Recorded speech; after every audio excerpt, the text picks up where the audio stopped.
What's going on, everybody? It's your boy Broadway Joel, the voice of Dominican boxing. And my bad for being late. After what Tank did today, I kind of feel like I'm on time. I'm a half hour late. I usually do my show at 7. It is 7:30. But hey, man, I'll be honest with you. Tank being late is one of the reasons why I'm late, man. I had plans today. The press conference is supposed to be at 12:30. Tank ain't show up till 2:30. So that messed up everything. That messed up everything for throughout my whole day. It really threw my whole day off, honestly. I'm kind of pissed that Tank elected to do that. That I found that very ridiculous. Yes, I was at the press conference in case anybody is wondering. Um, I was at the press conference out there. I got an interview with a few people that's coming out in the next few days. Some people you guys are gonna be really excited for. I did not get to interview Tank, unfortunately. Which, hey man, that honestly, that's on it's on him. That's his fault. I ain't getting to interview him because you know I was there on time and all that, and I just had to go at a certain time. So it got to the point where the time was going and going and going. I had to go, but I did get Ryan. I did get Oscar. I got a few other surprise guests on that I got to interview. So I'm excited of dropping those videos. My man Ariel Alvarado, shout out to you, my brother. Keep up the grind, brother. We watching. Shout out to you, man. I appreciate you. I know you always watching. You always supporting out here. So for sure, man. Definitely shout out to you. Uh, but yeah, man, the press conference was kind of whack. Let's be honest. It was kind of whack. It was kind of whack because like I'm just saying, not that it was over complimentary. It was just very like cookie cutter, very we're gonna show who's gonna do best. He's a great fighter. I'm a great fighter. What it took. Like nobody was really talking shit. The face off was dope. They were getting in each other's face, and I'll be honest, neither looked scared. Like I was expecting Tank to kind of somewhat intimidate Ryan a little bit, get in his face, and Ryan fold a little bit. But nah, Ryan was in his face. He was looking down on him because he's significantly taller. And when Tank was jawing at him, he was jawing back, and he was saying, oh, you got is that left hook? Yeah, don't run into that left hook. Don't run into it. So he was talking his shit, man. So one thing that I got out of the press conference that really disappointed me and really, really ruined this fight for me, to be honest with you, is the fact that there's a rehydration clause. If Tank Davis, first of all, the fact that it's at 136 is one of the reasons why I was picking Gervonta Davis. I was already on record saying, yo, I don't think Ryan's going to make this weight. Ryan's a big boy, man. I don't think he's going to make that weight. Now, on top of that, let's just say he drains himself down. He can't weigh more than 146 pounds the next day. So these people are not only draining him for the weigh-in, they're also preventing him from properly rehydrating himself. Now, he said, he usually doesn't blow up after weigh-ins and stuff like that, but I don't think he realized how much his body has grown in the last year, because I look at Ryan Garcia when I see him on ES News working out without a shirt, walking around. He's a big boy. One of my boys, shout out to Hot Boxing Minute, one of my boys from Twitter, he told me, he's like, yo, I'm 5'8", 160. This dude bigger than me. Know what I'm saying? So I just don't think he's going to make the weight. And if he does make the weight, he's not going to make that weight healthy. I honestly think he's going to miss weight or miss the rehydration clause. Something's going to happen. One of those two. I really don't like that. And if Tank thought he was going to get credit for this win from me, and listen, to you guys may be like, who the fuck is Broadway, yo? Who are you? Why does Tank need to prove himself to you? Nah, he doesn't. You're right. But he ain't getting no credit for me. That's not a win that I'm going to point to in his career and go, yo, he beat Ryan Garcia. Because I know the truth. Yo, bro, not only did you drain him, you also prevented him from rehydrating. Nah, man. Yo, and by the way, people criticize Canelo all the time for that Kovalov win, saying, oh, he beat Kovalov. But you got to remember, he put a rehydration clause on Kovalev. Cool. Cool. I don't have a problem with that criticism of Canelo. But if you're gonna criticize Canelo, what you need to do is criticize Gervonta Davis as well. In the same way, if you a Canelo hater, if you somebody who hates Canelo and how he goes about his business, negotiating weights, then I need you to keep that same energy. Keep that same energy with Gervonta Davis. Because this is some bullshit. Whatever, I get it. Listen, when it was announced that fight was gonna be on 136, I was like, okay, I don't like it. Sure, I don't like it, but whatever, it's fine. Like whatever it takes to make the fight. A rehydration clause lets me know that you scared of something. You wanted every single possible advantage as possible. All for a guy, or he just has a left hook. He's flat-footed. He has his chin in the air. He never fought nobody like me. Cool. If he's a flat-footed chin in the air, only left hook having fighting, then why is there a rehydration clause? Didn't you fight Mario Barrios at 140 without a rehydration clause?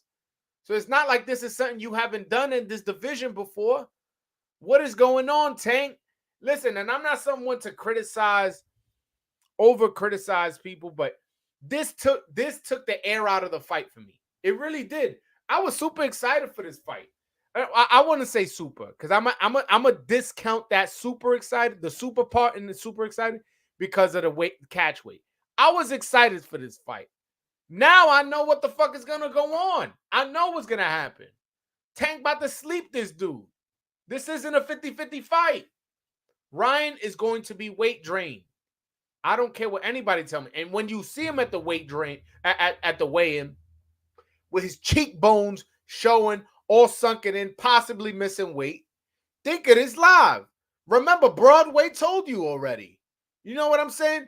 I don't like it. And then just the fact that I know he's not going to be able to rehydrate pisses me off even more. Because listen, this fighters in the past, there's certain fighters that they're able to suck down and wait and just blow up and nothing happens. You know, they're able to function that way. A perfect example of that is Julio Cesar Chavez Jr. I don't know if you guys remember. Yo, I don't know how this motherfucker used to make middleweight.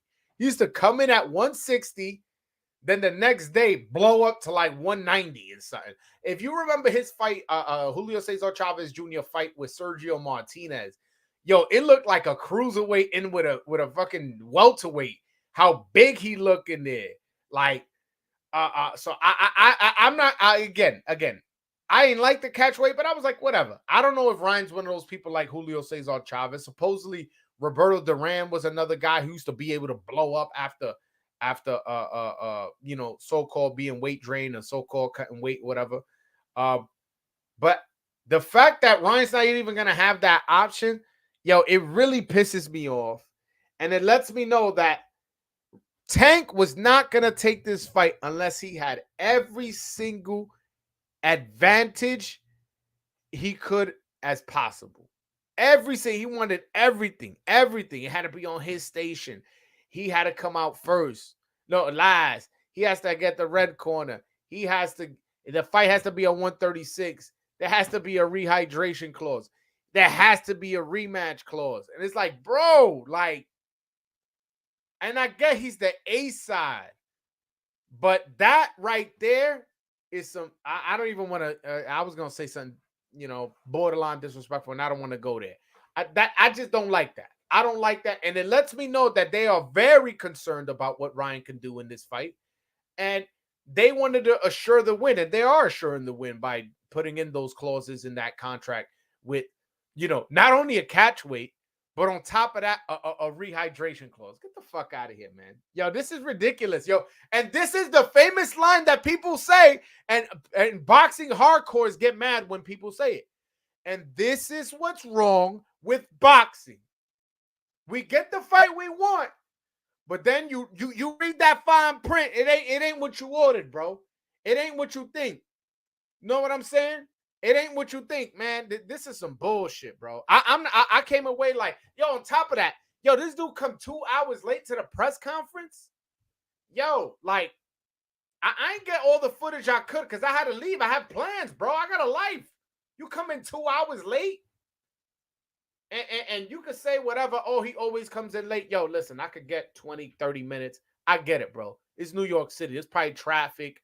Whatever. You woke up a little late. You couldn't find your left shoe. Whatever. That's cool.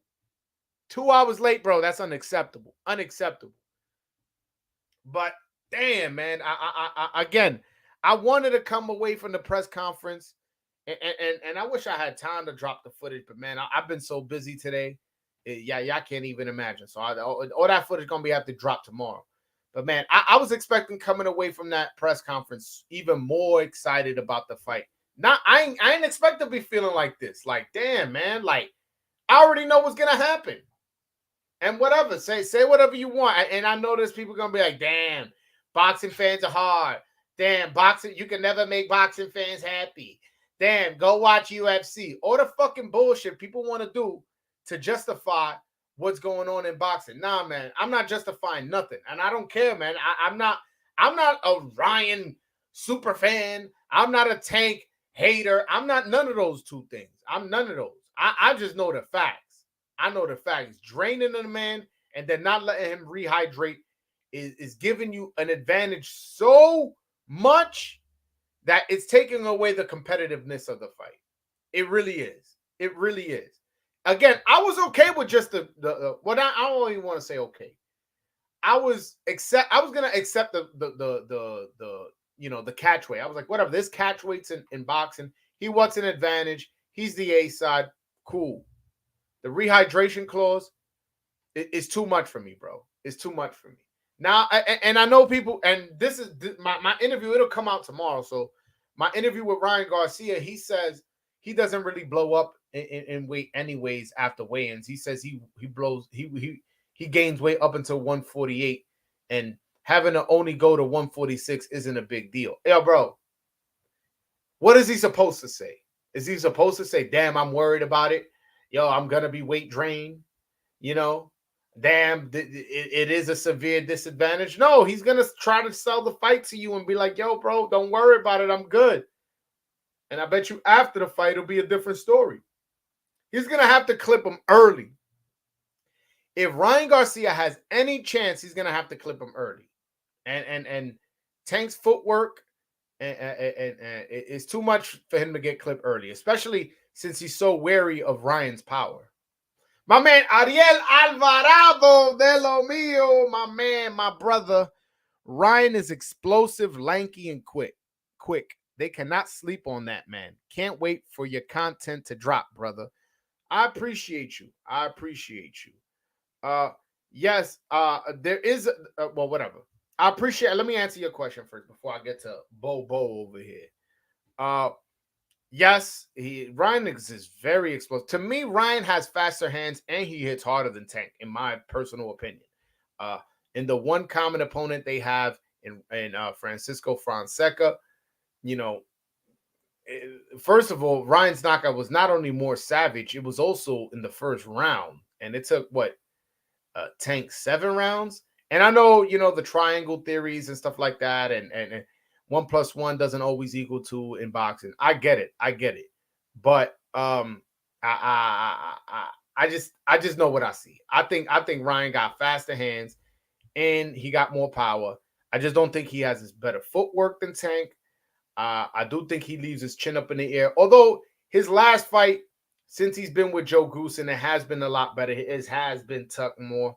So I'm not gonna, criticize it too much because I have seen it improve. I do think he just needs to bend his legs a little bit more, and that way, and move to the side and spin and do all that. He's very north and south as far as footwork, but yeah, he is quick. He is explosive, and yeah, no, I agree. He has a lot of power. And Bo, yes, the IBF does have a 10-pound rehydration rule, but one, this isn't a title fight. Two, those rehydration rules are for fights where the fight is at the limit. So let's say hypothetically speaking, Ryan was a 140 champion, that a 140 IBF champion, and Tank was moving up.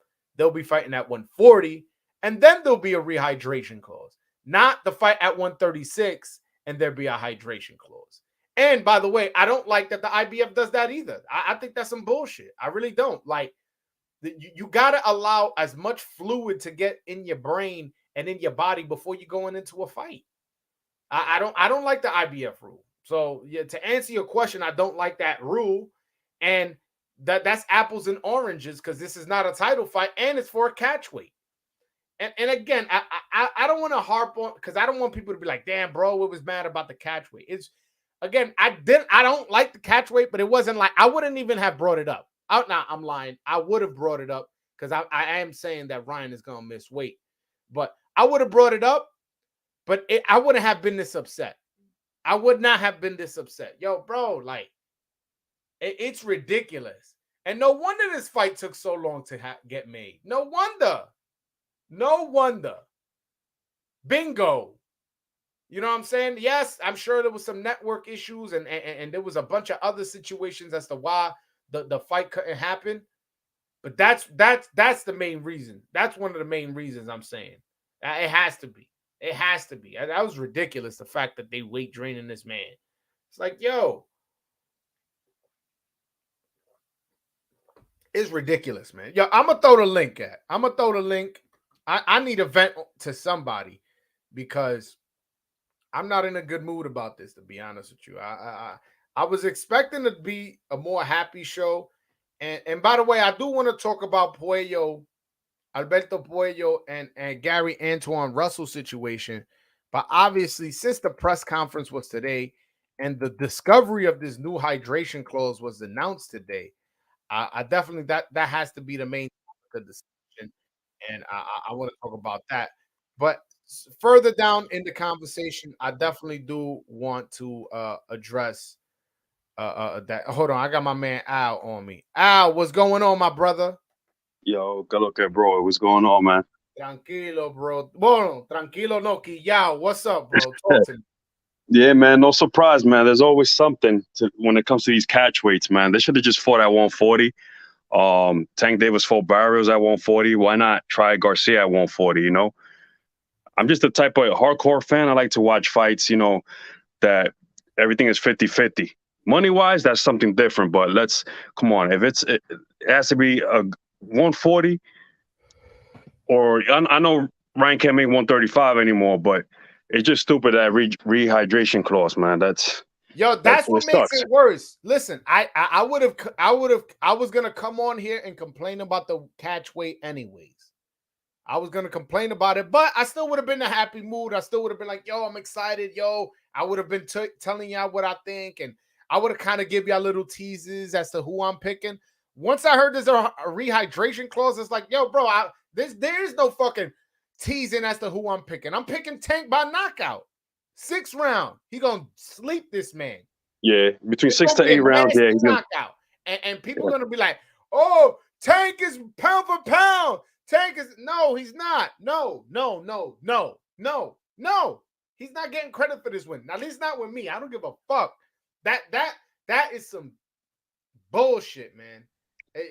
I'm upset, bro. I don't like that at all. Yeah. I understand. The thing is, they're selling this hype to the casuals. The people who don't watch boxing, so they're so excited about this fight. I hope it's a good fight, but like I said, it's that whole weight draining crap. It sucks. It sucks. Because it's being sold to the casuals, right, as this 50-50 fight, evenly matched. Both these guys in the same weight class. That's kind of how, like, oh shit, that's kind of how it's being sold. But the hardcores like me and you, we know what's going on. Exactly. So exactly. Everybody, listen, if anybody is picking Ryan, you making a mistake right now. I'm telling you right now. I'm telling you. Carlos, what's up, man? Talk to me. Hey, bro. I agree with everything you're saying, and I want you to keep going off, bro. Like, nah, it's serious, bro. Like, damn, this motherfucker's letting him just gain 10 months. He's gonna look like a skeleton on the weigh-in day, bro. He's literally gonna look like a fucking skeleton. And then, I mean, like, the only way I could see it maybe going good for Ryan is if he has the greatest nutritionist of all time. But like, I don't know, bro. And I actually not even, bro. Not even if he has the greatest nutritionist. Because you need Memo in there, man. No, because the thing is, even if he makes the weight healthy, even if he makes that 136 good, right? He's only getting 10 pounds. He's only getting 10 pounds after that. It's like, Jesus bro, Christ. what? Nah, bro, I'm worried. Now that you Yo, said, now bro, that it's like, come on, Yeah. man. Yo, bro, I was so excited for this fight. me too, man. bro. Now I know the outcome. I know the outcome. It It's kind of ridiculous. sucks too. It kind of sucks because like this is literally the fight us boxing fans have been waiting for the last 4 years, and that is coming together. Like casual fans, they're gonna be like, "Oh my god, this fight finally happened. I'm so excited for it." But then we know what's actually behind the scenes that he only gets 10-pound rehydrations, and it does suck honestly because everybody's gonna be giving Tank credit, but we obviously know that it's because Ryan literally has no It's not fucking because strength of or that. nothing. Yeah. What was that? What's up, Adrian? You got something to say? Yeah, what's up? Yeah, I was gonna ask you, what happens if he just decides to like, yo, fuck it, I'm gonna come in at like 155, 160 He's gonna get the fined. day of. How much?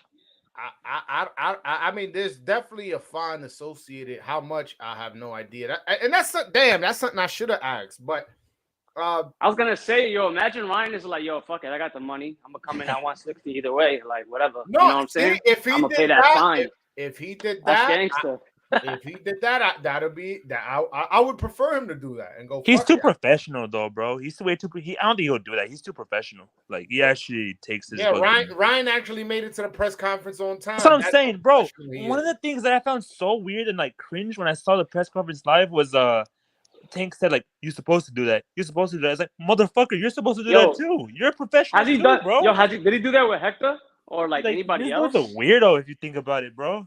I don't think so. I don't So this remember is- him being 2 hours late for a press conference. No, I mean, Like- is this his first time like having a weight clause and you can't gain 10 pounds? Blah, blah, blah, with anybody else. This is the first time. First time. Damn, that's fucked up. Cause that says a lot. Because do you think Tank is getting his biggest paycheck fighting Ryan like so far? Getting their biggest paychecks. They're both getting. You would think, you know what I'm saying? Like at least like play it out and like I don't call it mind games or like advantage shit, but you would think.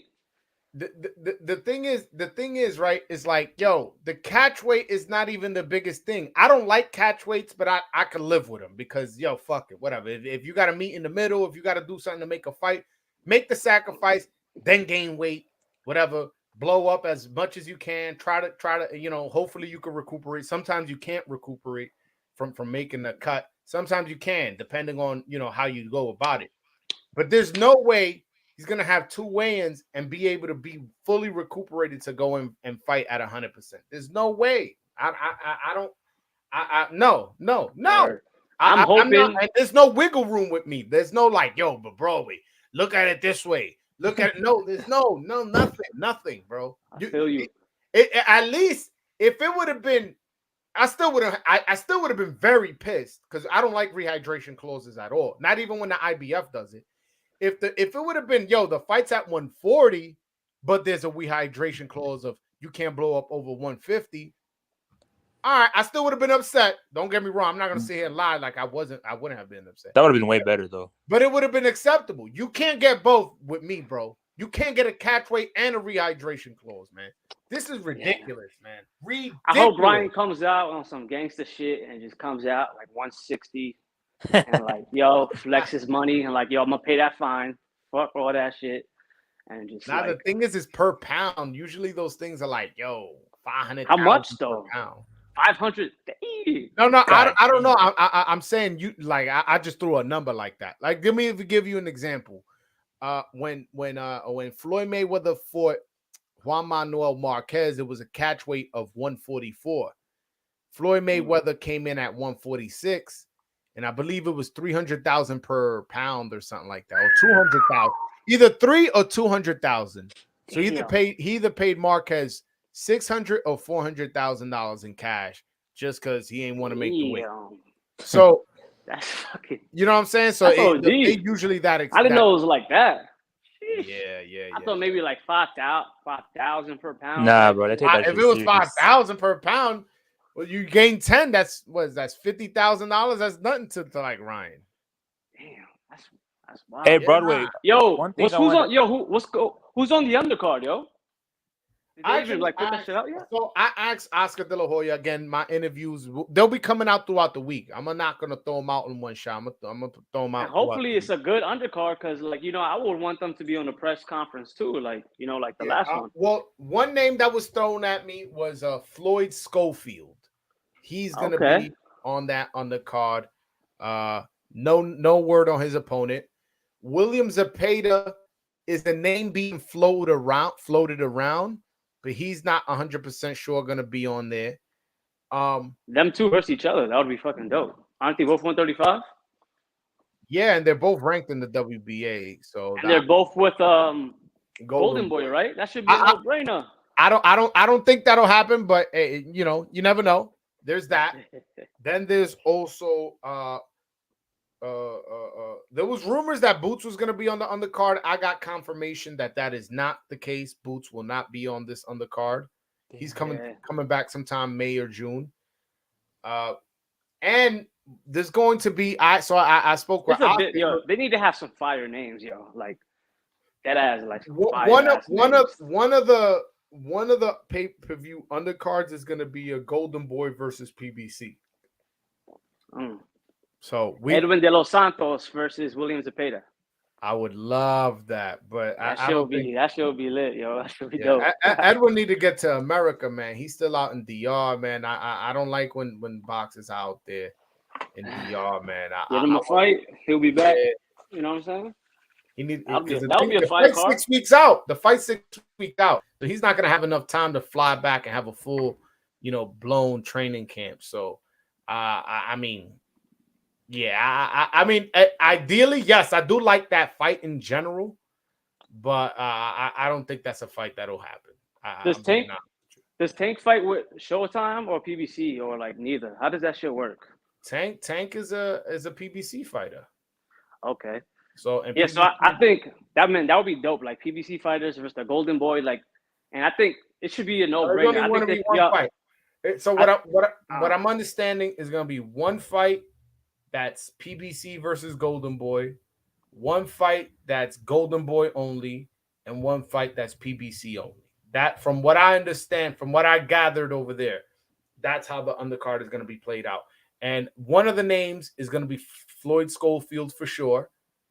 And one of the maybes is William Zepeda. And I haven't got no other information other than I know Boots is not going to be on the undercard. He is not. I know that's a rumor that's going out, that's floating around. That is not going to happen. Boots is not be on the undercard. For that shit, man. Hey, I was gonna ask, what's it called? I don't know. I think I heard this somewhere. I could be wrong. Maybe I'm right. But is there a rematch clause in case Tank loses? There is. Bro, this dude's now you know what I don't even want to say it, but that shit is corny, man. Why you gotta have a rematch clause for no title? Like hella in his favor, bro. He got Ryan at the weight disadvantage, and now it's if he loses, now he gets a rematch too at the same weight disadvantage. Nah, that's crazy, bro. The hold up in the negotiation was scary as fuck. If there was a rematch, where it was going to be broadcasted. So that was the hold up. The hold up was, all right, if let's say Ryan beats Tank. Oh, the rematch has to be on Showtime. But Golden Boy and DAZN was like, yo, how the fuck y'all gonna have Ryan over there twice? If we win, we get the rematch on DAZN. And that was a big holdup, but they worked it out that the rematch will be on DAZN if Ryan wins. Which, to be honest, all these disadvantages and shit, I kind of hope it does happen. What are the chances that, especially this dude came 2 hours late? That is a selfish move, bro. It's not only disrespectful to the people hosting the event and the other fighter. Yo, it's disrespectful to the media, bro. Everybody at home waiting to watch that shit. Yo, there were people there from Baltimore, but they sat behind me. People drove, I believe it was a 3 or 4 hour drive from Baltimore to cover this event. And they were like, yo, we just came, we drove out here and we got an event to go do later tonight at 8:30 p.m. But, we just came out here to support Tank, make sure we got the coverage and stuff like that. Yo, and they're like, yo, man, we came from a 3 hour drive to just sit here and wait. Yo, who out here is eating M&Ms and shit? Yo, What Carlos, the that's hell? you? Hey, that's not me, bro. On my Adrian, what's up with you, bro? I'm chefing it up in the kitchen while I'm Yeah, talking bro, to you, mute bro. your mic, man. Don't fuck up my live, bro. Don't My fuck fault. up I'm my good. live. Nah, but I agree, bro. Like, it's one thing that he showed up 2 hours late. Obviously, that's already bad enough. And I was like, bro, come on. But then he gonna tell Ryan, like, yeah, you're supposed to show up early. That's your job. That's your job. It's like, bro, that's your job too. Like, you're Yeah, supposed to be Ryan was like, professional yeah, as well. that is my job to be That professional. is my job, bro. That's your job too. You're supposed to be professional. Like, come on, bro. Like, that was weird from Tank. I ain't gonna lie. No, and it was a whack press conference, man. I was just like, damn. I heard, man. bro. Like, how is these dudes gonna be talking all this shit on Twitter? I even saw Ryan once said that, oh, I'm gonna punch you in the press conference if you try to put your hands on me and stuff like that. And then when they're up there, they're like, yeah, you know, he's pretty good. I think it's gonna He's a be a great good fighter. fight. I'm a great He's a great fighter. fighter. I'm a great fighter. And then on Twitter, they're over there threatening each other and shit. And then up there, they're like, I mean, yeah, you know, he's a great fighter. I'm looking really forward to this. Come on, bro. Make this shit exciting, fam. Now, when they did face off, Maybe of course, tomorrow. they did make it exciting. But how you gonna wait till the face off, fam? Yeah, that's the face off was good. I ain't gonna Yeah. lie, but you're right. Like there was no slick talk. There was no I'm a knock this dude's head off. I'm gonna do this. I'm gonna do that. Blah blah blah blah. It was none of that. Maybe tomorrow. Yeah, that's true. Maybe tomorrow. I mean, if they ain't do it today, why would they do it tomorrow? That's true as well. Got more You know what? Let me not say that. Let me not say that. These dudes about to fly across the country to LA, probably gonna be tired and shit. And you know, when you tired, you're in a bad mood, so you may say something crazy, because you're in a bad mood, you hungry and all that. Yo, by the way, what the fuck was Tank wearing, man? What was both of them wearing? That was he looked like Cameron from Dipset back in the day. You heard? Nah, for real. I at least like liked Ryan's He fit looked a like little bit Cameron better. from Dipset back in the day. Nah, he ain't look that fresh. At least Cameron made it look cool. Nah, Ryan's fit wasn't that bad, but Tank for sure. I don't know what the fuck he was wearing. Yeah, nah. Ryan, he was wearing some fucking bell-bottom jeans. I ain't know what he was doing, man. He was looking crazy too. But at least, you know, he was. I don't know, man. I don't know. Either way, see what I got. What else I got from out there? Punch Drunk was out there. Punch Drunk Boxer. I don't know if y'all know him. He was out there.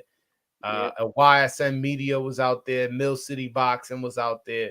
There was quite a few guys from YouTube out there repping.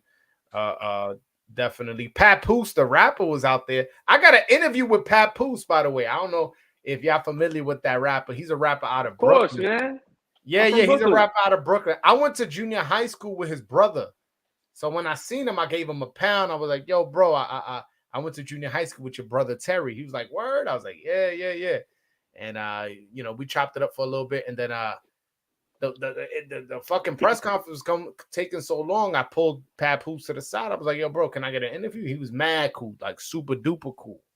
And we chopped it up for a bit, and he gave me a good interview. Hell yeah. But all of y'all got Tank, right? Well, at first I did have Tank, but then I kind of was leaning Ryan. But now with all this rehydration shit, yeah, I mean, I gotta pick Tank now, obviously. Yeah. What about you, Adrian?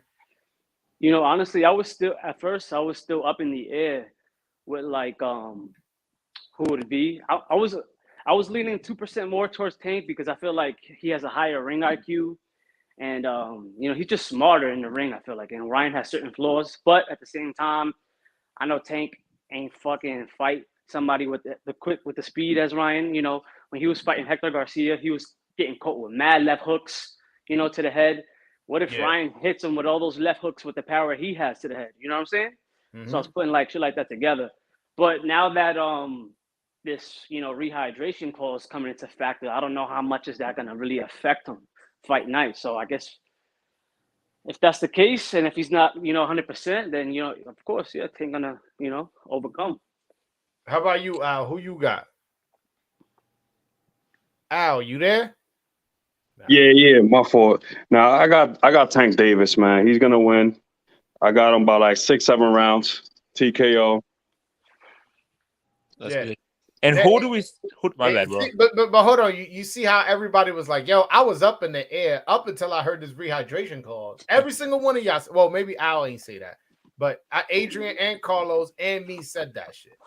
We were up in the air, 50-50. I don't know. We'll see. I'll pick a winner when it's, and then it's like, oh nah, you got 136. Oh, it's a rehydration clause. Like I'm not. Nah, I mean, I bro. always had Tank for this fight, but now all that BS, he's definitely gonna win. He should win. He got he picked all the advantages for him. Facts. And one thing for sure too, bro, is like massive fucking props to Ryan. Win or lose, gotta respect the shit out of that dude. Like, I ain't gonna lie, like I said some things in the past, like I don't know, certain things I didn't really like about him, but like for this, the fact that he's taking this with the 10-pound rehydration, everything is against him, and he's like, I don't give a fuck, bro. I'm gonna go in there and still whoop his ass. Like, massive fucking respect to him, like all straight up.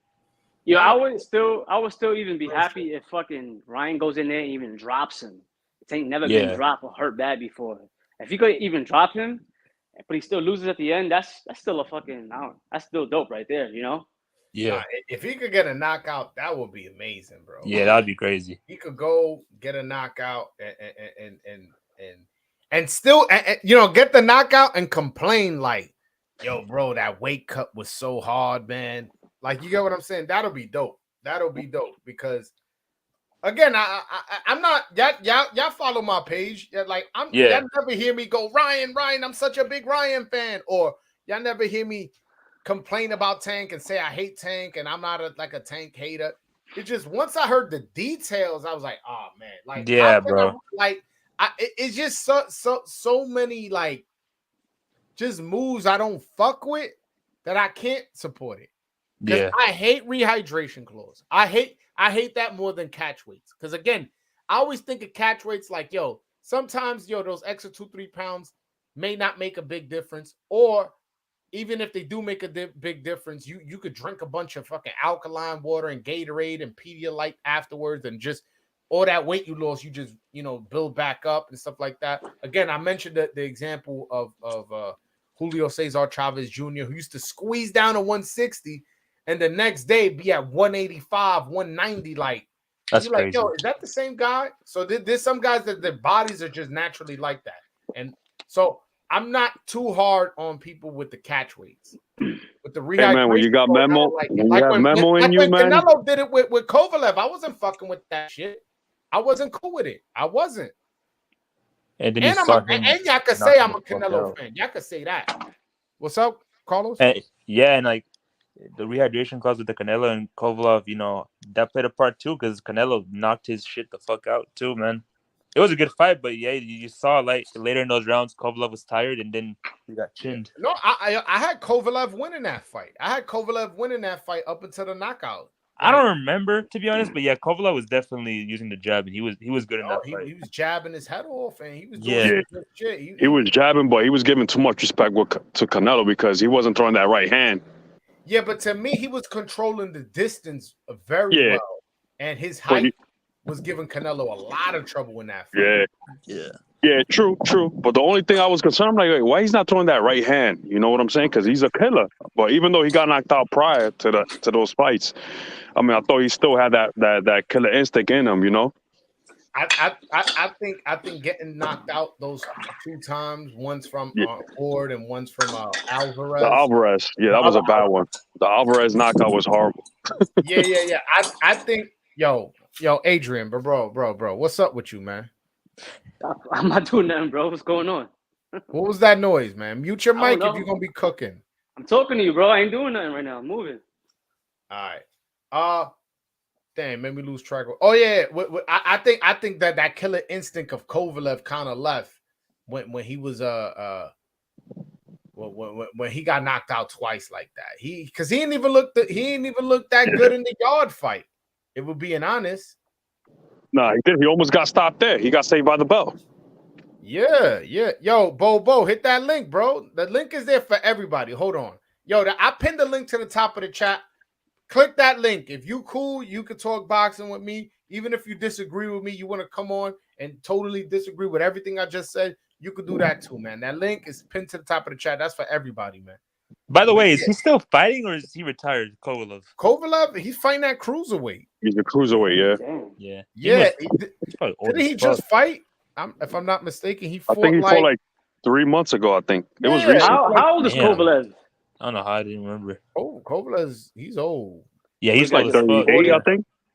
Yo, 38, 39. Him and fucking what's that guy that just fought Makabu that just won the title? He's 39. Jack. Badu They, Jack. they should fight. That would be nice. They're both old. They both in cruiserweight now. Yeah. Oh, That'd be a yeah. nice little scrap. That would have been a better fight at 175 back in the day. I wish they had fought. Yeah, that would have been. He fought a minute ago. Actually, he fought last year in May. Oh damn! I thought he fought recently. Tervel Pulev, who's Kubrat Pulev's brother. Okay. He beat him in a 10-round unanimous decision. Damn. Yeah, but he was undefeated at the time. He was 16-0, so you know he beat somebody who has boxing in his family. Let me look at his amateur career. Yeah, no, this guy's legit. He won gold at the 2012 European Championship Games. He medaled in two other championship games, and he was a bronze medalist in the Olympics in 2012. So this guy,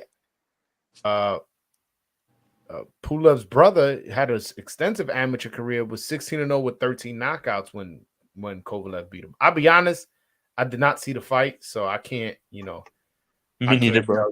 Yeah, I can't tell you how he played out, how he looked, whatever. Yeah. Bo, talk to me, bro.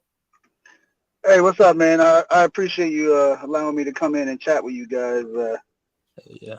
Normally, I just like to listen to what you guys have got to say, but I just wanted to give you a different perspective, maybe on the rehydration thing. Talk to me. So, like, I agree with you in terms of rehydration clauses, like historically, like I don't like them either.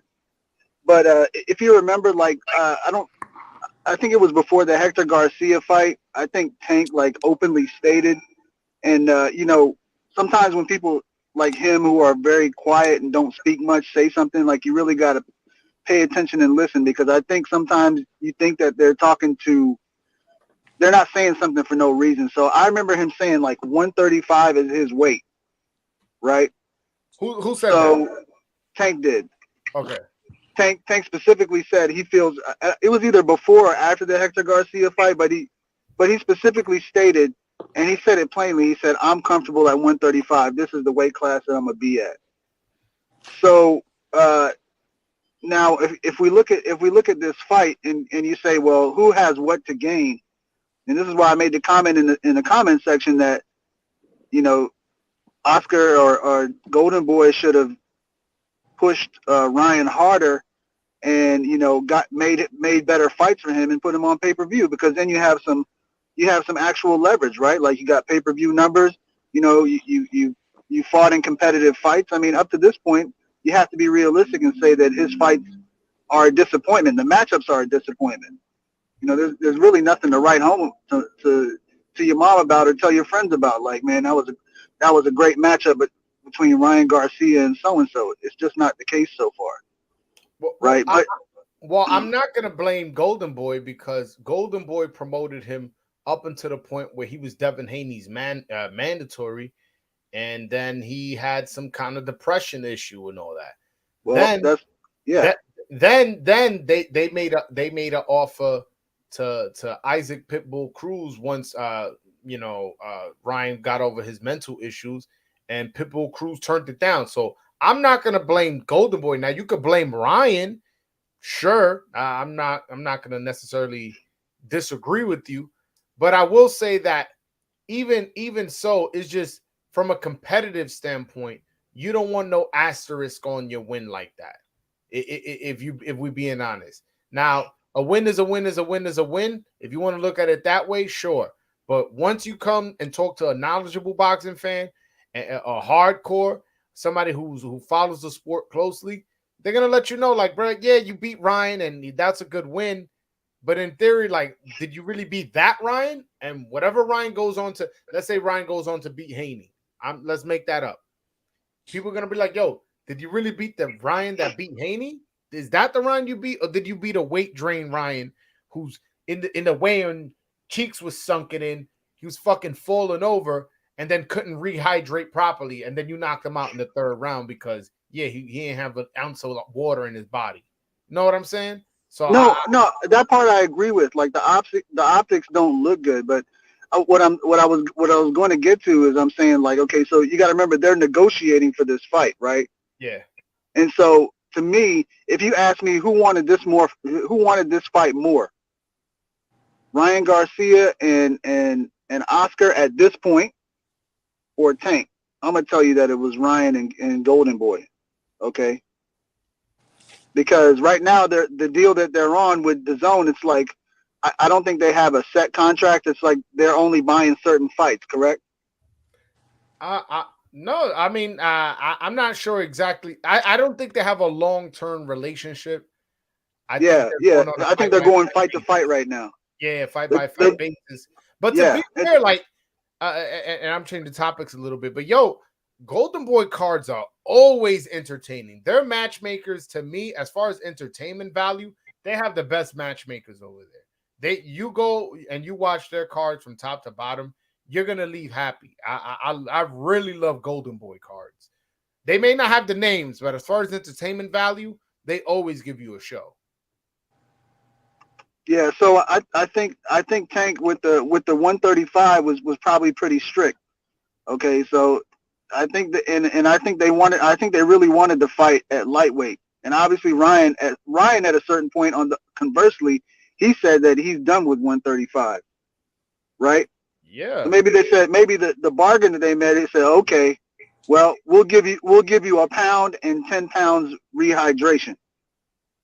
yeah. Because See, there's always going to be some give and take, and Tank is the A side. Like I said, I agree. The optics don't look good in the long run, and I would rather not see that becoming a trending thing, especially with Tank being one of the top boxers in the sport, and after this, people are going to be he's going to be on if he beats Ryan, he's going to be on an even more elevated stage. So I would rather not see that, but at the same time, like the way I do it is I try to make sense and take my mind through the process of how it came to be.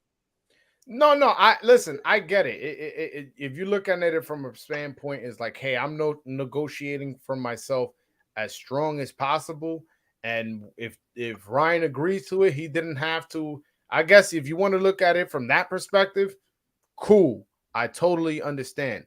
I'm looking at it from the perspective of one, yo, bro. Like, I don't think people understand, and I'm not saying you. I don't think people understand how dangerous it is to drain a fighter, then prevent him from properly rehydrating himself, and then throw him in a fight where he's going to be getting punched in the head.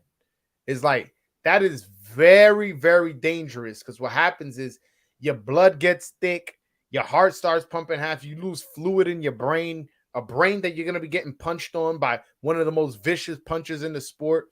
It's like, uh, it's getting to the point where it's like, yo, I understand boxing is a dangerous sport, but yo, do we need to make it more dangerous than it already is? Do we need to give you that much of an advantage when you were already the favorite to begin with? It's too much on one side for me. It is, and maybe me and you just gonna have to agree to disagree. But to me, his history is not gonna remember that correct, right? Because to me now I think he all but guaranteed himself a win. But to the hardcores, the real dudes, the unbiased dudes are gonna be like, yo, man, that win don't count, man. That win wasn't good enough for me. Why? Yo, you were preventing this guy from rehydrating properly. It's wrong. Yeah, we both agree that we agree on the point that we don't like rehydration, but I think where I look at it a little differently. I look at Ryan and I look at Haney as a little bit out of bounds in terms of like their weight. To me, they look too big for they should be probably at welterweight, really, right? And that's the reason why they have these rehydration clauses in the first place, to try and balance these weight classes out. That's why they really Yeah, have it. but the thing is, you're already moving them down with a catch weight. Now, if you listen again, I wouldn't even be going back and forth with you right now because I wasn't a fan of the catch weight anyways because I was already on record saying Ryan's gonna miss that weight. But I wasn't even gonna be too mad at it because yo, whatever it takes to make this fight, fuck it. But once you playing with the rehydration, you playing with something dangerous, especially with a guy that big, man. I stood literally 1 foot away from Ryan Garcia, man. That dude is big. Dude is big. Hold on, let me read to this super chat. Shout out to Kareem Boxing News. It says, I have Tank winning in 10. I mean, I don't know it goes that far, bro. I'll be honest with you. I don't know. I don't know it goes that far into 10 rounds. I'll be honest with you. I doubt that. But yeah, I just don't like. I don't like it. I don't like this whole weight thing, and that's what I took away most. If you want to say what I take away most from the press conference, it was that. Not Tank coming late, although that pissed me off, and that's definitely something I wanted to talk about on the live. Not anything. What I took most from that is there's a rehydration clause, and Ryan made it a point to point it out. He wasn't asked about it, nothing. He said, I agrees to so much. The catch weight, the rehydration clause. Yo, it was kind of like the DJ went, everybody kind of looked at each other like, rehydration clause. So when the reporters, we all got together, I was like, that's the first question I'm going to ask. Some other reporter, that was the first question I got asked. Some other reporter was like, you said there was a rehydration clause. How many pounds is it you got to weigh up? It's like, oh, yeah, I can't weigh more than 146.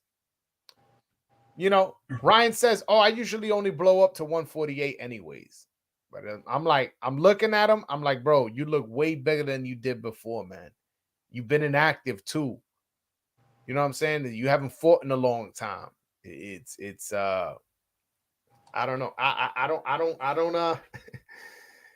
don't like it, man. And it's dangerous. It's dangerous thing that they're doing right there. It's dangerous. But I'm curious as to who's on the undercard. I really am. I really am as to who's on the undercard. Floyd Schofield. Matter of fact, let's pull up the box rec. Let's see who he could fight.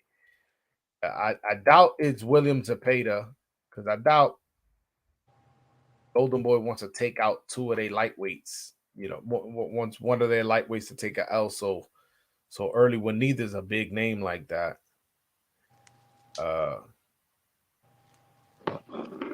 Maxie Hughes, I don't know.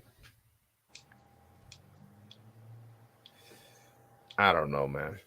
Yo, I wanted to touch on something that doesn't have to do with that press conference. Hold on 1 second. Let me pull this up because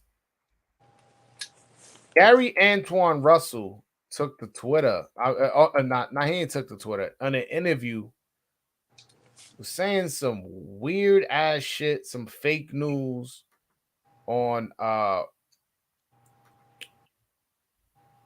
an interview regarding Alberto Puello, and y'all know I'm the voice of Dominican boxing, and none of that gets by me. You can't talk bad about a Dominican or make up stuff and start lying without me calling that shit out. So I'm definitely I want to touch on that subject. Hold on 1 second. Let me find this real quick.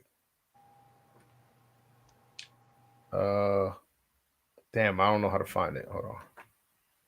But yeah, basically, this dude said that Puello's behind him. Puello got to catch up to him. Oh, there we go. I found it. There we go. Right here. Boom. Let me show y'all.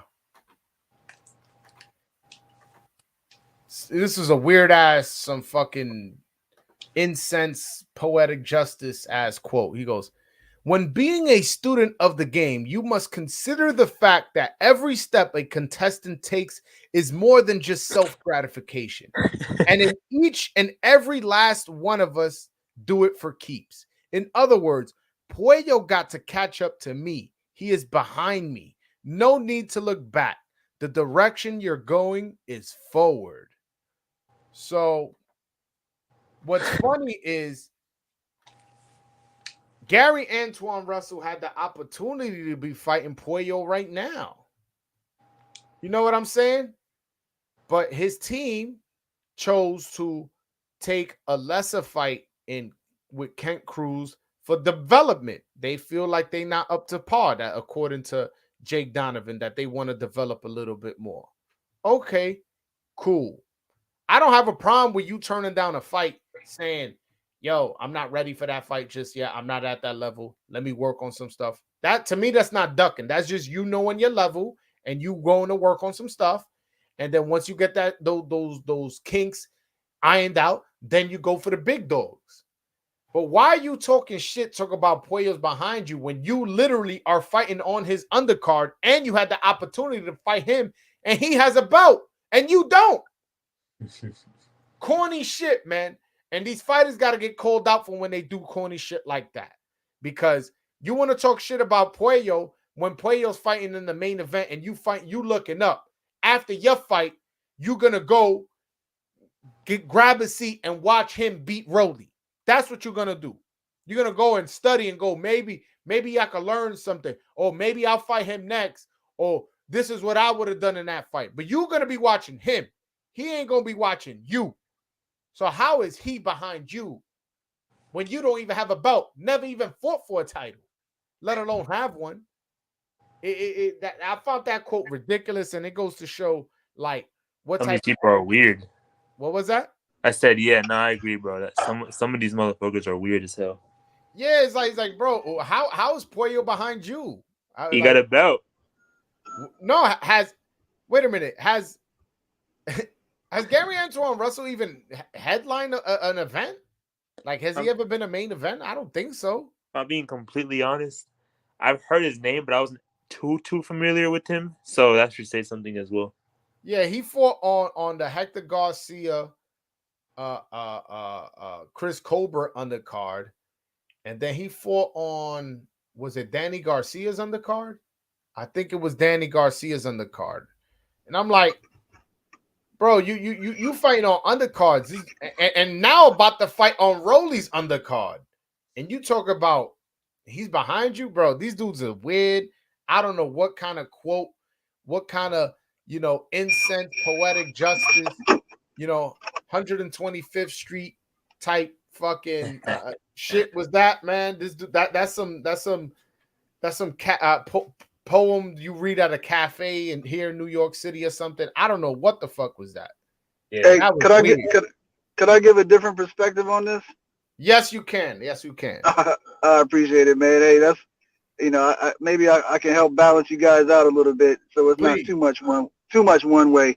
Like number one, I think when you deal with the Russells, man, you're gonna have to you're gonna hear a little bit of arrogant talk, right? Like that's part of their character overall. I think I think all boxers have to be that way anyway. You got to be to get to that, to reach that upper echelon, that level. But I think he's going, what it sounds like from when you isolate the quote, yeah, it doesn't sound as good. But when you hear the whole thing, it pretty much sounds like he's going the WBC route. And he's number 3 in the WBC. And after Regis's voluntary, it sounds like they're going to call the mandatory. And I think he's next in line for the mandatory. Man, so Regis will beat the fuck out of him. I was literally going to say that, bro. I don't know, man. Regis I disagree. That dude in the hospital. He better not bark on that tree. That tree will fall on you. Like you better. I don't know, man. I disagree. That Puello route. You better off. We're talking a guy that gave Boots his only losses in the amateurs. At least that's listed on BoxRec. I mean, there could be more than that. Sometimes BoxRec. Yo, bro, this guy's been pro for 5 years, bro. So meaning these fights that you're talking about was over 5 years ago. Like, you get what I'm saying? Also, his style of that aggressive, come forward, bum rush a guy, that could work for 3 rounds. That's not gonna work for 12, bro. Especially how easily he gets hit. Once he faces a puncher and Regis progresses that, he's gonna get knocked out. He's gonna get knocked out. I'm telling you. And I listen, I'm not that high on him. Some people think that this kid is the next great 140-pounder. He beats Matias, he beats Taylor, he beats Progress. I'm like, yo, you guys are sorely mistaken. Once he faces either of those 3 names I said, he is going to get knocked out. He's not going to lose by decision. He is going to get knocked out, especially if he fights Matias. Matias will put him Like Matias would really hurt Good. that. Thank you. I mean, remember that styles make fights, right? And not every fight is always going to play out the same. Okay. And when it comes to that level of athlete, certain guys, and again, remember that these guys are very arrogant. Keep in mind that like they're going to become more cautious when they respect the opponent more and when there's more at stake. So it's possible that what you're seeing when you're seeing him fight these other guys is simply a lack of respect. You see the lack of respect that he, like, I don't agree with that. I like Alberto Puello a lot, by the way. I just want to put that out there. Yeah. And I think he's a really good fighter. One of my favorites to watch at 140 as well. Mm-hmm. But with his mindset, that's why I say I try to put myself in the mind of other people and understand where they're coming from. Try to figure out what they're saying. So when he gets to those certain fights, you're gonna see a different guy.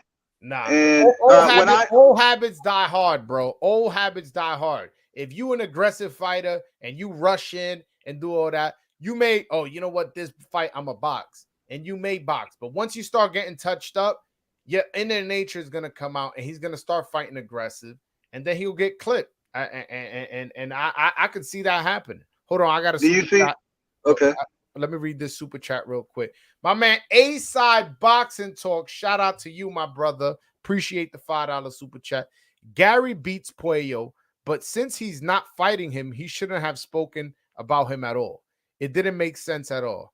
I don't agree he beats Puello, and I may be in the minority in that opinion, but I agree. Apparently his team don't agree with you. Like, if his team knew that he could beat Puello, he would have fought him. And then he comes out with this whack ass quote when your team is out here turning down fights. Like, get out of here, man. I don't think that. I think Gary Russell out of all of boxing may be the most overrated fighter. I think that if you were to put a lie detector test on me and go, who is the most overrated fighter in boxing, I would say Gary Antoine Russell. I don't think he's as good at. I'm not saying he's trash. I just don't see it. I don't see it. I don't see high level, like, damn, man, this kid is nice. I don't see it. I think Puello's just box him, just move. And Puello got a lot of dip and dodge and roll with him, and he throws a really sneaky right uppercut. He comes with a sneaky check hook. He does slap a little bit. I wish he turned over his punches a little bit more, and that's probably why he doesn't have that many knockouts. But I do think he's very slick, and he's very tricky with that uppercut, which he doesn't only throw to the head. He also throws that uppercut to the body. So I think, Puello just runs circles around him, boom, boom, boom, boom, and ends up beating him in the decision. That's how I see that fight. But yeah, like, again, I agree with the last part. If he's not fighting him and turned down the fight, he shouldn't have mentioned his name. He shouldn't. He should have just been like, yo, I'm focused on my career. Whatever Puello doing with his career, that's him. I'm moving forward. I'm looking towards my target. My target right now is Ken Cruz, and I'm not talking about no other fighter. You fighting a dude who's coming off 2 draws off a guy who just lost. When did he lose? Just this past Saturday. It's like, come on, man. It's like, I don't know, man. Dude, like, this shit is weird now. This way this boxing shit is going, man. Like, whatever, man. Well, you got another perspective on that, Bobo? I like you, man. You got to call in more often. Well, I mean, I was just gonna say that, like, I disagree. I disagree that when you say that, what you're seeing early on is what you're going to see later, because Tank style refined. Errol Spence, like, for example, like, when he fought Chris Algieri, I mean, he was balls to walls, going straight forward and straight at him. Now, in other fights, for various reasons, you've seen him somewhat reserved, but in other fights where he feels he has it, he's going at it. And like I said, I think when you're talking about those guys at the top, and it's a different level. And I know you don't want to count the amateur stuff, but it does play into the mind of the psyche of these fighters, because how did Spence fight against Porter? Was he offensive there? Oh, I mean, against Porter, he was straight. I mean, they were going at it. Ugas? How did he fight against Ugas? Well, against Ugas, he was reserved early, and then he turned it up. Nah, he was aggressive. He was aggressive. In He's the an first, in the first fighter. Now you could say he gained experience and maybe he's a little bit more technical with it. But at the end of the day, he's an offensive fighter. He didn't go from being an offensive fighter to now he's a slicks, Sweet Pea Whitaker type fighter. You are what you are, bro. You know what I'm saying? A lot of times in boxing styles are not necessarily what you're taught in the gym, and although obviously that does play into account, a lot of it has to do with your personality and who you are and how you move just in life in general. There's a lot of people say it's like, we'll know who you are once we see you in the ring. You know what I'm saying? And it's life personified. And if you cannot hide who you are in the ring, you are who you are, and he's just an aggressive fighter. That's what he is. Now you could say, I'm not saying he's going to be. Yeah, I'm not saying he's going to be like. I'm not saying he's not gonna have a lack of aggressiveness, because you're right about that. I mean, that is his style is to be more aggressive. But what I'm saying is you're gonna see more wrinkles, and a lot of these guys don't necessarily in the pro game don't show all that stuff. Like Tank, for example, when he had the box against Isaac Cruz, when his hand got hurt, all of a sudden, you saw those skills come out, and he looked like he didn't look like the same guy to me. He looked totally different. Oh yeah. So what I'm saying is these guys. Tank. Yes, he's boxing more, but once he opens up, once he tries to go in for a close, he gets hit. We even saw that in the Hector Garcia fight. And Hector Garcia, shout out to my man, that's my brother, but he's not some athletic animal who has blazing speed and is super technical. He's somebody who's somewhat basic, is good at what he does. Don't get me wrong. He's somewhat basic with what he does and was landing shots on Tank, both to the head and body. So it's not like he developed these skills and then went to not getting hit. So what I'm saying is Antoine Russell, it's not only that his defense is bad, is he runs into shots. And once you face a puncher like a Matias, like a Progress, you're going to get knocked out. You cannot run into punches with big punchers like that. Yo, you look at Matias's knockout ratio, it's like 95%, and Progress is probably like it's probably 90%. Bro, these dudes are big punchers. So to me, those kind of guys. Now, if you want to say he beats Puello, I disagree, but I can see that because Puello's not a big puncher, and that swarming style may get to a boxer like Puello. But when you fight in a big puncher like the guys I just mentioned, you there is no way you're gonna swarm those guys and not get clipped. Those guys are both older than him, and he has 100% KO percentage, and he stopped post-stall, and he stopped Bartholomew. I mean, those are the best wins on his resume. Did you see They're those questionable? stoppages? Yeah, no, I was going to get to that. They're somewhat questionable, but the fact of the matter is that he's hurting these guys, and you can clearly see that, So to some extent, Postol is I would call him more of an, if I was to compare him to Puello, I think he has the same kind of ideals, but obviously he's orthodox. Mm-hmm. So, I think that you can look at that and say, if you're a Puello and say, well, how might he come at me, or what would be the pace? And I think the pace of that Postol fight was a little different than what you've seen in other fights, because, Antoine boxed more against Postol until, he got to the point when he clearly saw him hurt in that last round. So, time will tell, man. I think there's more reason to believe that he is as good as you might think he can be, as opposed to being like some sort of a flop. Like, I don't see that. Yeah, I don't see that side of it. Yeah, I look at him as a flop. I think he's one of those first round draft picks, that, when you watching the NFL draft, and I don't know if you're a football fan, but when you watching the NFL draft and they draft that quarterback or that wide receiver you wanted, and you're like, yes, in college he was the man, he's going to do great in the NFL, and then they don't pan out, I think he's one of those. I don't think he's as good as people make him out to be, bro. I don't.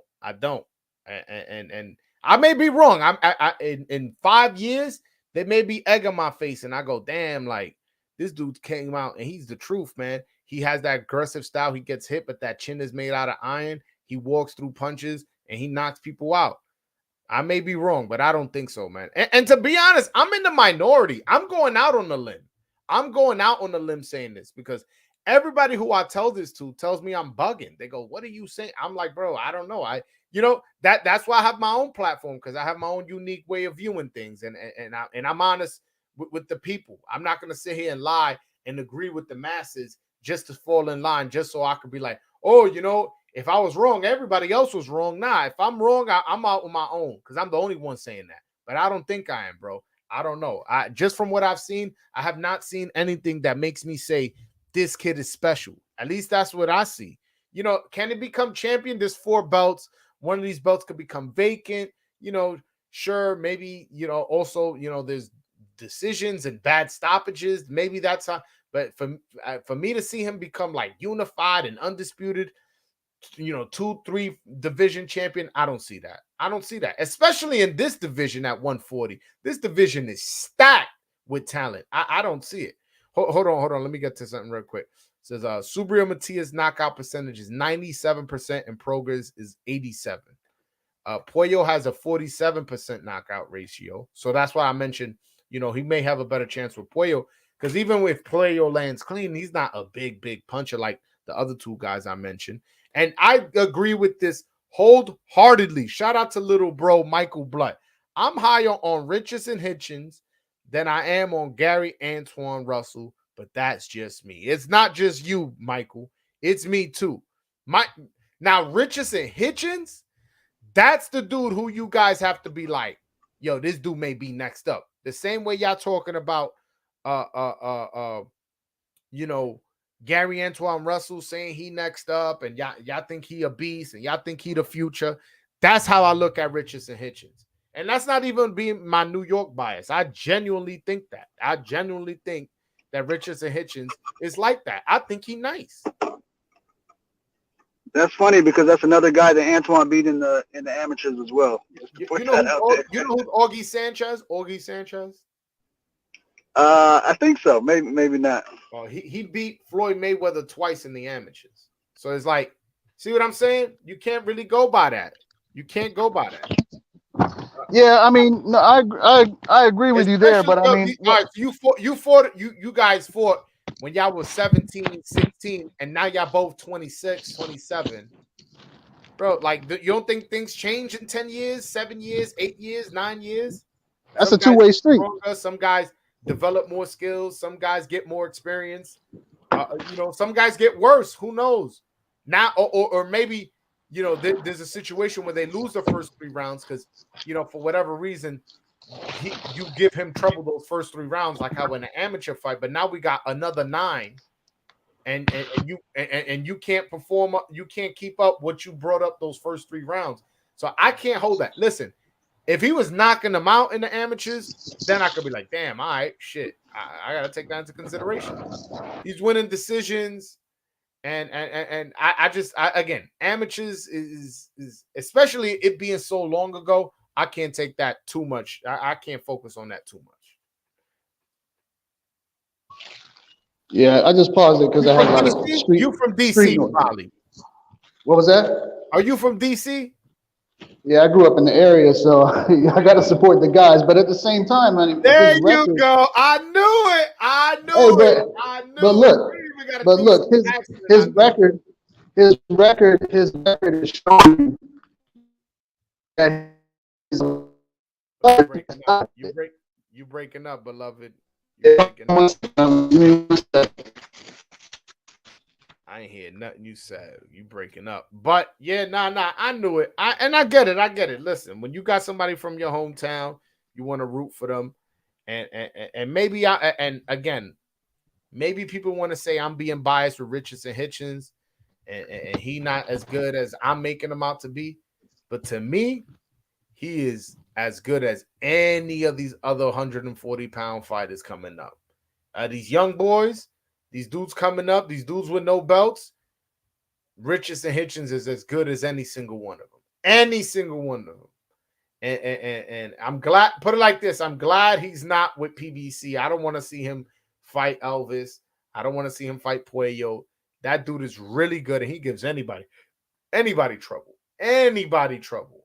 I'm not saying he beats everybody at 140. That's a big statement considering how deep this division is. But from Matias to Prograis to Taylor to Puello to everybody, he gives every single person at 140 trouble, and he beats, I want to say, probably most of them. Not everybody, but probably most of them. Yo, anybody else want to click that link, man? Click that link. I'm only gonna be on for like about 15 minutes more, if that. We'll see. I had a long day today, so I may end it a little bit earlier. Michael Blunt, man, hit that link, man. It's been a minute since you clicked that. All right, I'm off the street now, so I can talk to you. All right, good. Yeah, you were just telling me how biased you are because you're from DC. No, I mean, yeah, I grew up in the area, but I mean, it's more than that. I mean, I could talk the same way about Boots if you want me to. That's beyond. I'm just teasing you. Yeah, I know. You got to get an edge somewhere. But like 16-0, he's knocked out everyone, stopped everyone. He stopped guys that haven't been stopped.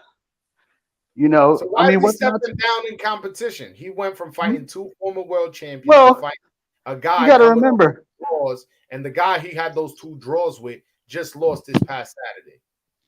Yeah, I mean, you gotta remember, like in between the Postol and the Barthélemy fight, he lost his dad. And not only his dad, he had a brother that passed away, and there was a guy that used to come online a lot with us, Batman, who was a very close friend of the family. He even called Mr. Russell his dad, and he was very close and a very knowledgeable boxing mind. I mean, they lost a lot. So he has a new trainer, which is his brother. And he explained it in the interview. He said they got to take a step back and make sure that they're on the same page. That fight with Barthélemy was very close to the passing of his dad. So that's the whole reasoning behind it. So sometimes when can we see him with top level competition again? You already seen it. You've seen it with Postol. He's coming in with. I'm saying again, he's fighting Ken Cruz. That's not top level competition. Yeah, the next fight, the fight after that. According to him, I'm listening from the sidelines like you. It's not like I know them personally. I'm listening just like you are. But I'm listening to everything. What he said is they're gonna take this fight, and then the next one they're gonna be right back in the championship. So, if you read it like any other prospect that's coming up or contender. When you fight a Postol and a Barthélemy back to back, the next step is the championship. But there's family issues that happened in between there. So, I wish he fights Elvis Rodriguez next. I wish that would have been the fight. You'll beat that man. I know. I mean, to me, Rodriguez has hella talent. I can see that. There's what's not to like. But at the same time, like you can tell his style needs some refining. If you think that Antoine is raw, that guy is rawer. No, the thing is with Elvis has trouble with boxes. He's a counterpuncher at nature, which works into in his favor in a fight against an aggressive fighter like Russell. And also his best punches is right hook, which probably works better on the southpaw. So this will be a southpaw versus southpaw, an aggressive fighter, something he likes. I think he knocks that guy out, to be honest. I think he's that big of a puncher, and Russell plays into what he likes to do. He likes to counter. He likes to sit back, read what you're doing, and boom, catch you with that uppercut, right hook combo. And I think he knocks that kid out, to be honest with you. But unfortunately, they're not on the same timeline, so that fight's not going to happen. Because you don't think so? Not next. Maybe down. No, not next. But I mean, it could happen 2 or 3 fights down the line. I would love it. And that's a fight I've been asking for a while. Just throwing that energy out in the air, hoping it happens. But who knows? I mean, I wish it could be next. If I could have it my way, it would be next. Put it like that. If you want your man to win, you don't want it next. No. I mean, what I saw in that's that why I last want fight, it no. next. That's why I want it next. Again, he'll knock him out. I'm not even picking decision. He'll knock him out, and I'm willing to bet money on that. But I'm sure Elvis will be the underdog on that. So I'll get some odds on the books, and I'll bet heavy. I'm gonna bet heavy if that happens for real. The beautiful thing about 140 on the PBC side is I don't think we're gonna have to worry about like guys ducking and dodging. The thing is that 140 is you can't duck, right? You gonna duck and lose to another fucking savage at 140. 140 is from like 1 to like 15, 16, 17 is all killers. So it's like, all right, yeah, I'm not gonna fight Matias, but I'm gonna fight Ponce. I was like, oh shit, he's good too. No, I'm not gonna fight Ponce. I'm gonna fight Hitchens. It's like, oh no, he's good. I'm not gonna fight Hitchens. I'm gonna fight, this is like, yo, bro, from 1 to 15, there's nothing but killers. Ergashev and Taylor and Ramirez, and you can even throw Teofimo, depending if you're still high on him. Haney's gonna be eventually moving up. There's Elvis if you're high on him. Puello, if you're high on Gary Antoine Russell, there's him. It's just like name after name after name after name. 140 is a crazy, crazy, crazy stacked division. So the ducking is gonna be at a minimum. I'll be honest with you, because it's gonna be like, you're not gonna fight this guy, but you're gonna take this unknown guy and get knocked out. You might as well take the tough fight, because at least that fight you'll get paid for. This unknown guy is just as tough. It's just unknown. So there's a lot of that going on. Now, 140 this year is gonna get very exciting. So let me ask you a question. Who are your top 3 140 pounders? Don't worry about the belts or anything. Like, who do you believe are top 3 right now? I don't care about championships. Without ranking, and not in order, I got Regis, Taylor, and Matias. Those 3 are my top 3. I think those 3, they need to mix it up. And I know Prograis and Taylor fought before.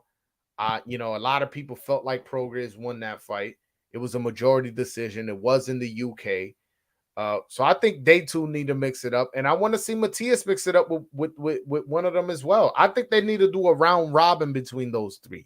I know they're on 3 different sides of the street. This guy, Regis is with Pro Bellum. Taylor is with ESPN and Top Rank, and Subriel's with PBC. So I know that's the situation. But if you asking me as a boxing fan, who are the top 3? I can't even tell you who's the number 1 guy. And technically, I'm supposed to say Taylor because he was undisputed and he's lineal and he beat Regis. But it's just, I don't think he beat him decisively enough. And also, I'm high on Matias. That Puerto Rican dude is crazy and nice. He got power. He shoe shines. He improved a lot on his defenses working with his Mexican trainer. He has a very high motor that just keeps going and going and going. Perfect on the inside, does a lot of shoe shines. Is 97 knockout percentage. Is like, he is very, very good. Very good. And I want to see how good, just how good he is. And the only way to do that is if he was to fight the other 2 guys that I just mentioned. Yeah, no. I personally, I think it's Matias, Russell, and Puello for me. That's who I would say. Yeah. I think those are the top 3. Come on, you can't have Prograis out of there, bro. Come on, really? You got Puello over Prograis? I think Puello would be Prograis. Yeah. Why you say that? Why you say that? I think, I think that Puello is really good at distance, and I think he's also really good against pressure guys who like to add to put the pressure, like pressure fighters. Yeah. And like overly aggressive guys, like and I think like with the distance and the type of pressure that Regis Prograis would like to put on Puello, like I think that he could manage that. I think he would manage it. And that's why I think. No, get my bad. And go ahead and ask what you were going to ask. What did you think of Puello's last fight against Akhmadov? That was an aggressive fighter who's also a southpaw. And, that was a 50-50 fight. That fight could have gone either way. That was a fight that you have 7-5 Puello, 7-5 Akhmadov. So he did struggle a little bit against a pressure fighter in Akhmadov. What did you think of that performance? So did you see it a different way? Did you see him winning a little bit wider than most people did? How did you see that fight? I'm trying to remember where I had it. I think I had it 7-5 or 8-4. For Puello? Personally, for Puello, yeah. That was a close fight, so that's why I asked. But go ahead, my bad. Yeah, I think I'm pretty sure I had it 7-5 or 8-4. I can remember. I mean, I can visualize some of it. Obviously, it's been some time since I've actually watched that fight. Yeah, that was in August. That was a while ago. But from what I remember, it looked like Puello was getting the better of him on the inside. If you're really paying attention to the punches, I thought he was landing a lot more. I agree. I agree. I mean, I think that's how I looked at it. Yeah, I think I agree, which is why I had it. I didn't score I was at that fight. I went as media. I was at that fight. I covered that fight, and I didn't score it. And I was like, "Ooh, I don't know who won." But when I came home, I've watched the fight 2-3 times, and I've come up with a different score all 3 times. But every single time I come out with Puello winning. So, but that's a fight where it's like I can see it 7-5 either way. But I do agree that on the inside, when Akhmadov was being very active and punching to the body, a lot of those punches was on the arms, and Puello was landing those clean uppercuts, which I mentioned earlier, that he has a very sneaky uppercut and that right hook, and he was landing the more cleaner, fresher looking shots to the head, while Akhmadov was landing a lot to the body. But then there were a lot of times where he was being very active, and Puello was just picking everything off with his elbows. So I can see that what you're saying about that fight on the inside. But I will say that that's a fight that was very close. And if anything, I feel like more people had Akhmadov winning than they did Puello. But it was a close fight. It was a close fight. But all right, man. I'm about to end the live. I appreciate you, man. Bo, man, don't hesitate to call in again, man. I really enjoyed the conversation. Yeah, I appreciate it. Sorry, man. I choked on what I was drinking right there. So you go. Yo, you Dominican or not? You Dominican? No, I'm not. I'm not Dominican, man. I'm just a boxing fan. No, cool. Only because I'm the voice of Dominican boxing, so I talk a lot of that. But yeah, if you see me, you might think I'm Dominican, but I'm not Dominican. Right? Like I could see that, like but I'm not. I'm not Dominican, but I respect it. No, it's cool. It's cool. Yo, but definitely, anytime I throw the link up, man, don't hesitate to call in. I really enjoyed the conversation. I appreciate it, man. Anytime. Nah, no problem. Well, all right, guys, that's my live. Please hit that like button. Hit the subscribe button if you haven't already. Follow me on Instagram at BroadwayJoel, and follow me on Twitter at _BroadwayJoel.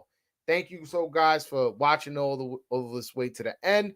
I will be dropping some videos tomorrow and throughout the week of videos I have from that press conference. It's going to be dope. You guys are going to really enjoy the content. And thank you so much, man. I appreciate you guys. Out tomorrow at 12 p.m. Eastern, 9 a.m. Pacific, I will be interviewing undefeated heavyweight George Arias, my Dominican brother. And so make sure you guys show up to that.